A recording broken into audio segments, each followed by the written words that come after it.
episode of Viki. Hi, Viki. Hi, Asel. Hello, everyone.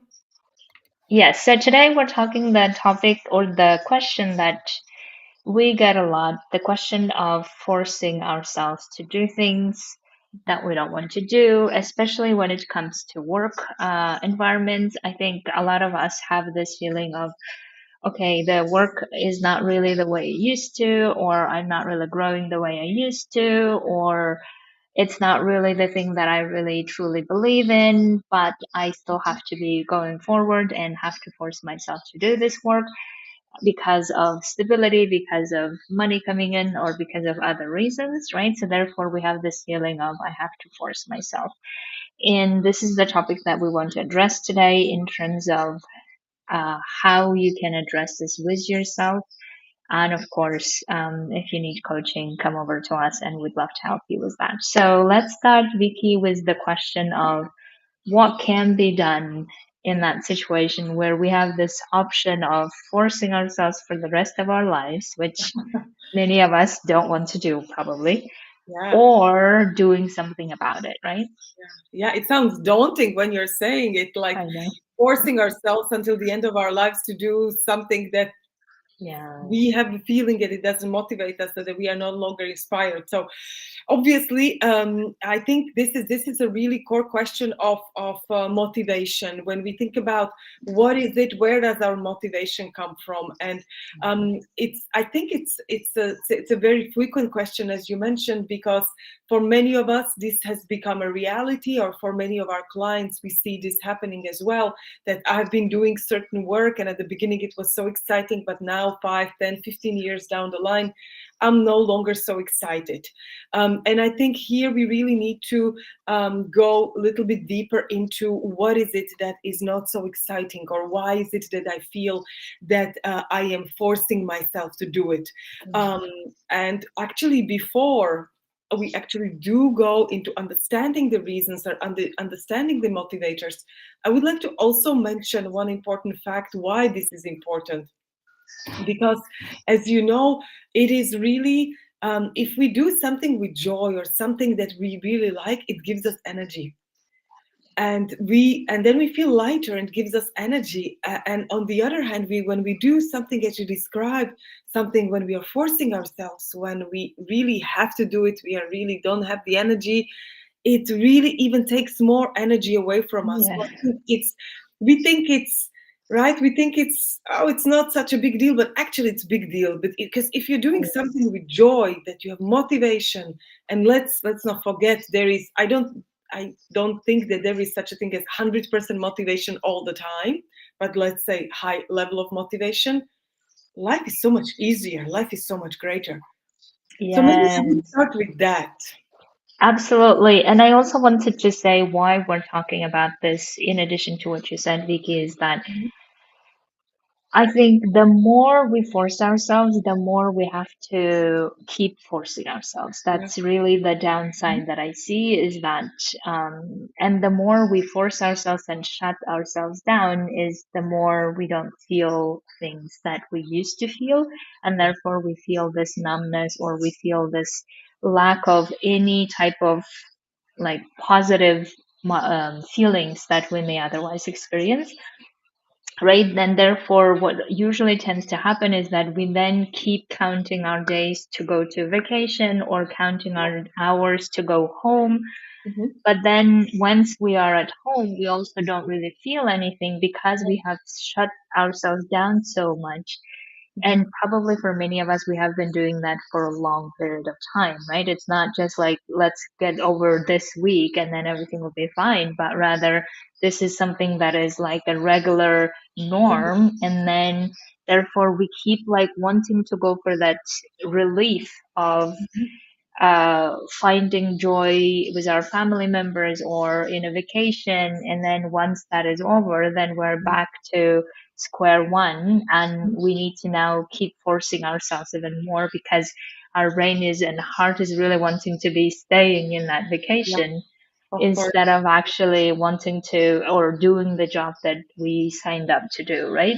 So therefore, as you can see that if we don't look at this forcing activity that many of us may be good at it, if Mhm. we don't look at it and do something about it, it just keeps making us do more of the forcing. And some of the forcing may come in the form of using our credit cards a lot and Yeah. spending on things that Mhm. gives us a temporary joy, right?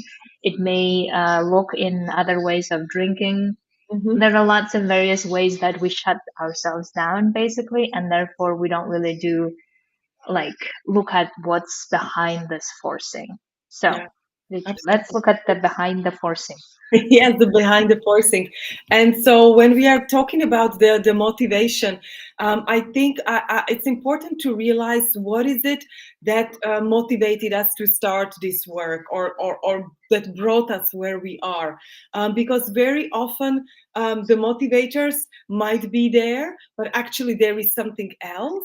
Yeah. And I would like to mention my example where the motivators, where I felt, of course, that I was so tired from work, and okay, there were maybe longer hours, but they were not like insanely long hours. But I was so exhausted after every working day, and I realized there was a different thing that was not okay. The motivators were still there, but maybe they were not so present at my work, and they were Yes. actually question of values, my core values that were not being respected in the line of work, or they were not being honored. Let's make Mhm. a better word. So I would like to encourage colleagues, when you are going into through this phase of exploration, think about your motivators.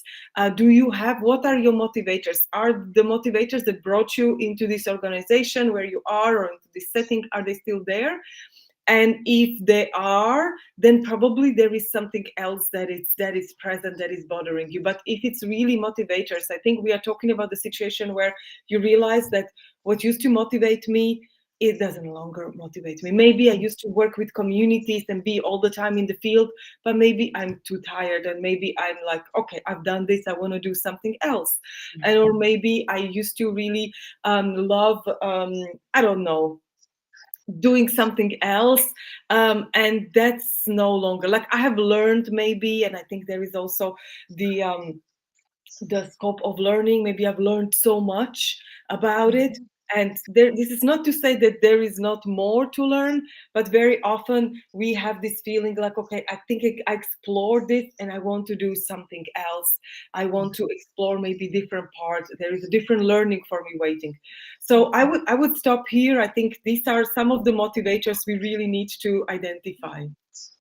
Absolutely. And the other one that I wanted to mention here is that a lot of the disappointments that we experience may also remove or no longer make the motivation as on the highest level as it used to, right? So therefore, another reason might be that you actually taking time to process through those disappointments. Mhm. The other one that I see often is that we have this resistance that keeps coming up. On the one hand, telling ourselves that we want the stability and we Yeah. need this job, or we have built this for a long time. So obviously we want to continue doing this, but at the same time having this inner conflict with, but I don't like this one, or I don't agree with this one, even if we could do this, but we don't agree with the principles, or Mhm. we have outgrown this, just like you said, right? So therefore I see that we are like in this two spectrum of having to be there, or I have to be here and I have no other choice, and not wanting to do the work because of many other reasons. And Mhm. then that type of resistance or conflict, whichever the way you see it, keeps then robbing the energy Yeah. that you otherwise would have for doing the work, right? So therefore the forcing is coming from basically you telling yourself, I have to, I have no other choice, but I don't want to do it. And then feeling this resistance and doing everything after resistance becomes so difficult. It's a bit like trying to like keep pressing the brake, right? And while Yeah. driving or trying to drive at the same time. And we know that that's not possible. Yeah. And in that moment, what you may want to look at is where is your resistance Mhm. and what do you want to do with that resistance? Meaning, do you want to keep having that conflict with yourself of because in the end of the day, you will do the work anyway, right? So that's the reality. You Mhm. will do the work anyway. The question always is, how will you do it? Do you do it out of resistance of, I have no other choice, and then like doing it out of force, or doing it because you have decided this is the priority, the stability, that you have decided the priority is your family or whatever it is, and then owning that decision and doing it from that place. Yeah, yeah. I love the metaphor you used, the driving and with the foot on the brake. That's a fantastic Yeah, metaphor, but I think it's a very powerful one, and I think many people who are or many of our colleagues might be feeling this, that they have been in the sector, in the job for a long time, and now the time is that to decide that, as you say, do I do it with joy and I try to find some joy? Maybe I look at it differently. Maybe I change some tasks. Maybe I talk to my boss to do something else with the tasks, to have some refreshing, maybe a point of view, maybe different tasks, or I do it, as you say, with resistance. There is, of course, there are of course many other options, and of course another option is really to say, okay, I have reached this level and I'm really ready for something new. And this is where yeah, we see colleagues deciding that I've done this and maybe I will go to another sector. Sometimes it yeah, may require additional course, sometimes it might not require at all. For some people, maybe they have done 10, 15 years of certain work and they go back to their original profession that they had studied, yeah, for example. So there are so many different options actually I've seen with colleagues. It just really requires a little bit of a willingness to explore what is it that I can be doing. What is it, what else I can be doing if I really want to go and explore this idea. So I would really encourage colleagues to think, and really we are happy to support you in thinking along those lines, because if we realize that if we stay in the worst position, as you mentioned, the one that you're forcing yourself, every day is a struggle.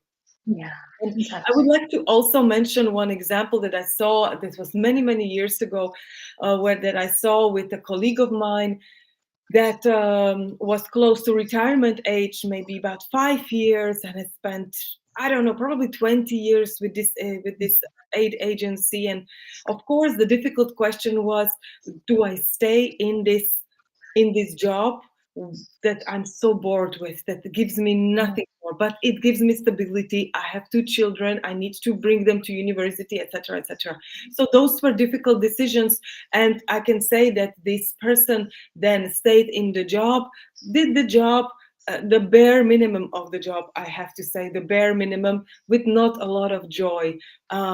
So there are all sorts of options, but I think it's very important to go and explore what else, how else can I look at this. Yeah, exactly. And also the other, I think, misconception maybe that people have is that I can't restore motivation or belief around the work.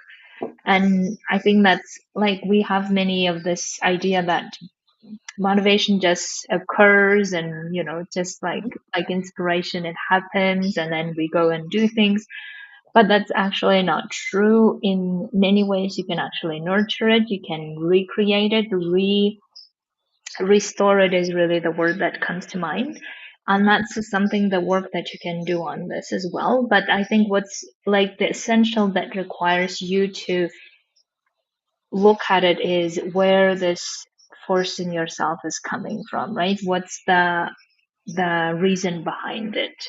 And the once you understand what the reason behind it, and I think you will know this immediately. For most people, they know why that is, right? So they immediately like tell you, this is the thing, Mhm, this is my situation, mhm, and I feel like I'm trapped, or I feel like I have to do this even though I don't want to. I have other things, whatever it is.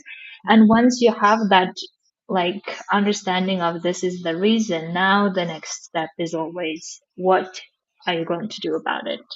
yeah, Because knowing it in itself is not enough, right? So meaning that knowing that you have this resistance, knowing that you have this conflict, knowing that you have this struggle is not enough unless you consciously decide to do something about it. So either you choose your stability and decide, okay, own it and say, this is what I'm going to do, and I'm not going to have this conflict anymore or struggle anymore or introduce this anymore. Or I go and explore something else, like Vicky was saying, right? And that's another option. And a lot of the times when I talk to clients about this, they have this then other reason that comes up that says, well, but exploring something else is very hard, right? Mhm. Exploring something else or starting something new requires a lot of energy, requires a lot of effort, and I have already done this so much.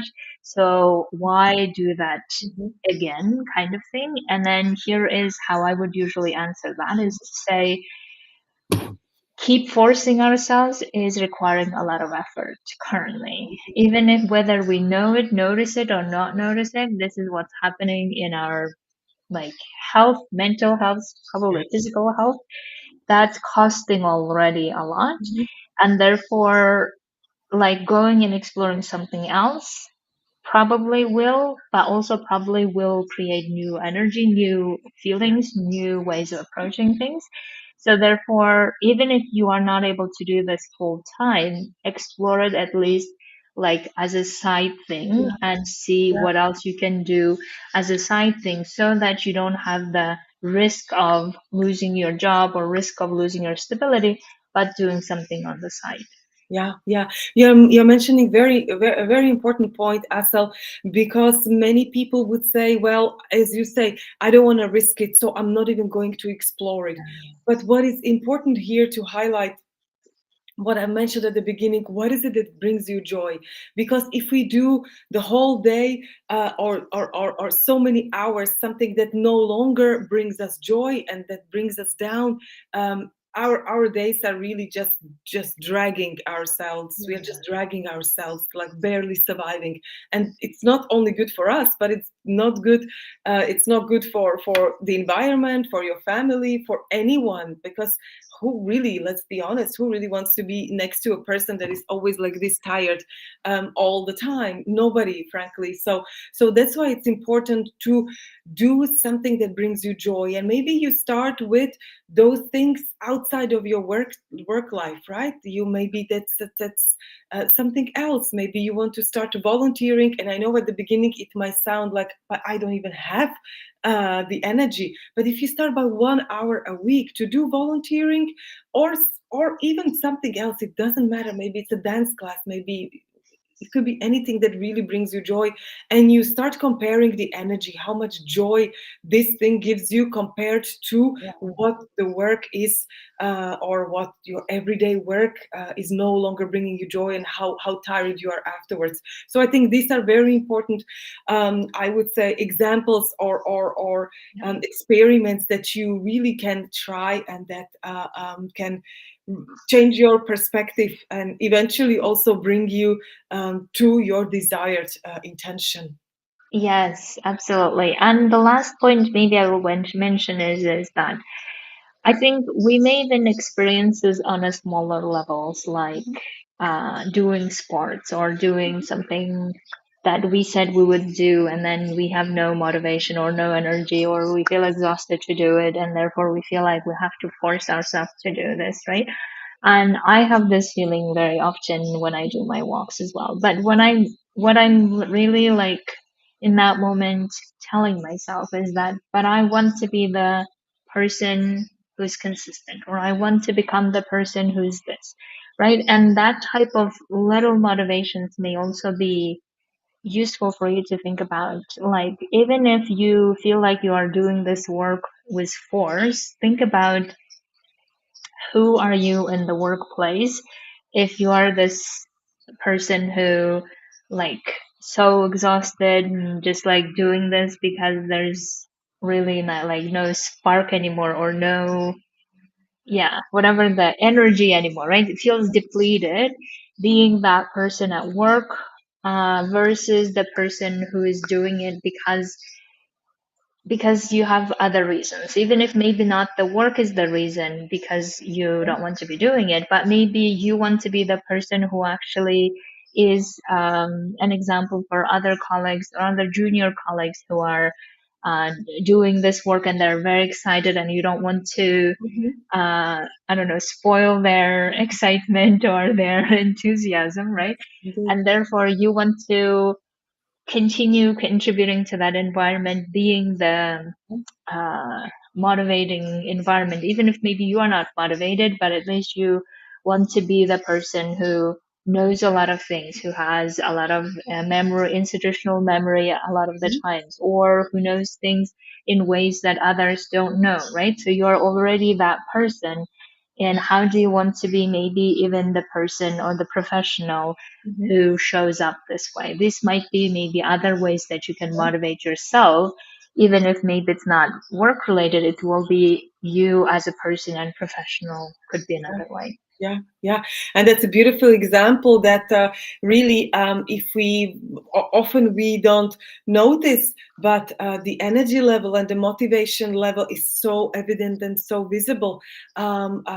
Wherever you look, there is such a Yeah, great difference between people who do the tiny little extra mile and really yeah, work with passion, as opposed to someone that is just sort of dragging herself, himself, themselves, and don't have the same yeah, energy. And that's just that's the difference between yeah. the night and day. That's the major difference. So Yes.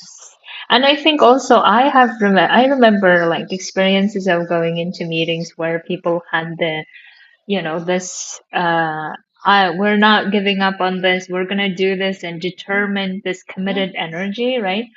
uh, versus the meetings where everyone is like so whatever, and then you feel like, oh no, I want to keep going though. I don't want to be this person who just sits and says, okay, I have seen it all and done it all and I don't care, or this type of energy I think is just not motivating for other people either, right? So therefore, check with yourself like Mhm. how you are showing up when you are forcing yourself to be there versus when you say, no, I'm going to be here and do these things even though I don't want to, but here are my reasons for doing it, Yeah. and honoring those reasons and going for it.